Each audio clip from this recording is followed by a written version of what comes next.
All right, we're moving our way forward slowly because I want to take time to make sure we do this right.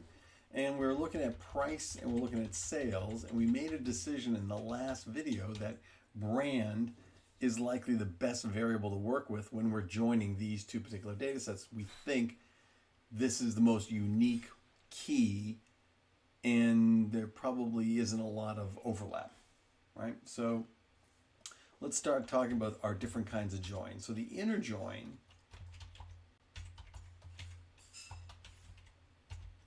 creates a data frame where the only items that survive are the items that are in both data frames.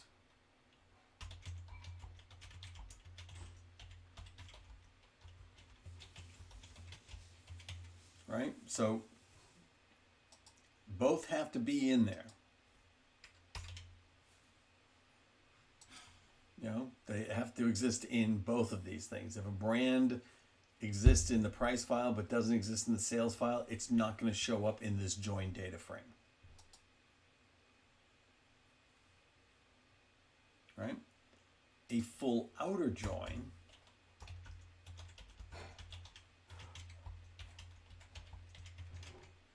creates a data frame where all the items are included, even if there's no match. If there is no joining item, so maybe it's in sales but not in price, or it's in price but not in sales, then the variables for the data frame without a match will be included as NaN, missing value. And that might be important. We might want to find out, okay, I have stuff on the price file, but we didn't sell any of it. Well, let's identify those things that we believe we've got in stock, but we haven't been selling it. That might be interesting to us. The last two, the right join and the left join, keep either the right side or the left side, whether there is a match.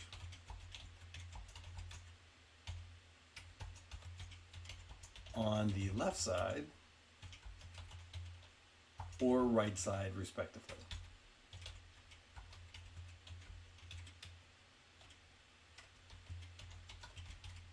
So if it's a right side join, then all the right side stuff shows up. All right? And only the right side stuff. So if there is no join, then there's not going to be any data there, and it'll all be NA, right? And if it does join, then you'll see it, right? So in other words, if it's a right side join and there's nothing on the left side, it's only going to show you what joined on the right side. And if it exists in the right side but there was nothing on the left side, then those variables will fill in as NA. Same thing with the left side. If you set up as a left side join, all of those items are going to be in the left side, are going to survive the data frame. And if there was a match, then that data will come in and match up. If there wasn't a match, then those will be filled in as NAs. All right? So you have to make a decision about what you want to do with respect to these joins. So let's write out some code just so we can at least see what these things look like. So we're going to do the inner join. All right, so this is the code for the inner join. So I'm going to call it inner. Very clever. And it's PD merge. And what we want to merge is we want to merge sales and prices. And how do we want to do that? How equals inner. And we want to do it on which variable? We want to do it on brand. All right? So, and you can see when you start typing this stuff, there's other things you can also put in here. But these are the things that I want to have in there. Do an inner and on brand. So we're gonna run this.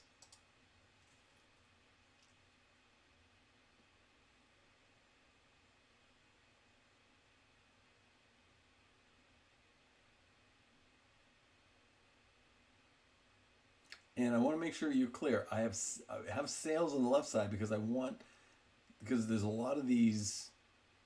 There's a lot of times sales shows up, right? Number of different brands show up, so I want prices are going to repeat, right, all the time.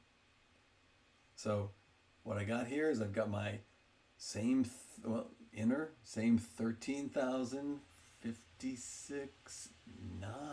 What? 428. So 5, 6, 8, 238. Now it's 135, 6, 9, 428. Something happened there. I'm gonna be very interested to see what happened. My data set expanded, and I'm not really sure why. I'm gonna have to take a look at that. All right. So let's do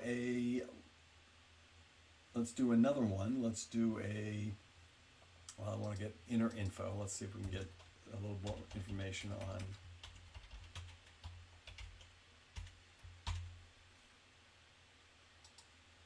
the data set here that I just created inner. It's like a vendor name, and you'll notice they have underscore X or underscore Y. It's underscore X, that is the first data frame. Underscore Y is the second data frame. So they just mark them X and Y. I'm going to be really interested to see how I was able to get more items in this data frame. I'll do a little bit of analysis later on.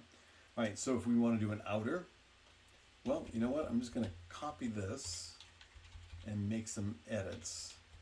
So we're going to call this outer, and I'm going to do an outer join. All right. And let's run this and see what I get for outer.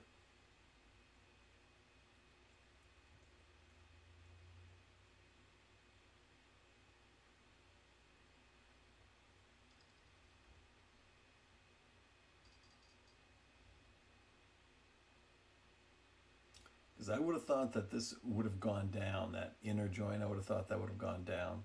Outer join, that went up even more. So we've gone from my sales data of 68,238 for my inner join, now it's going 69,428. That doesn't make sense to me. This one does make more sense to me, where the outer join is now bigger. Right? So I'm going to have to do a little bit of this. Inner join doesn't make sense to me. All right, let's do a left join. So I'm going to paste again. Now we're going to call this one left. And put in here left. And run this one.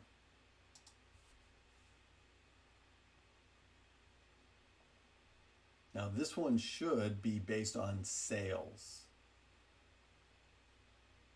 So I should get the exact same amount that I have as far as the number of items in this left join. And I am not. I am I cannot wait to figure out what's going on with this thing, because that does not make any sense to me. Here I've got my left join is the same size as my inner join. So I'm trying to figure out why it is I'm getting these additional items. Let's do the right join. Call that right. And how we want to merge this. Right. And let's run that one.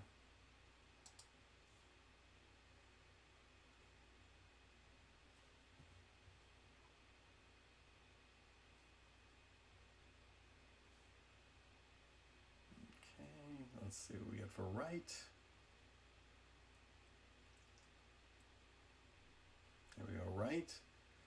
So right join is the same as my big outer join, right? So the left and the inner seem to be the same number of observations. The outer and the right seem to be the same number of observations. I'll do a little research and probably put an addendum video in here just so we can at least figure out, well, why is that occurring? All right. Okay, so that's just simple joins. What if we wanted to join based on multiple variables? Well, we'll give that a try in the next video, talking about multiple keys or multiple variables which act as our keys.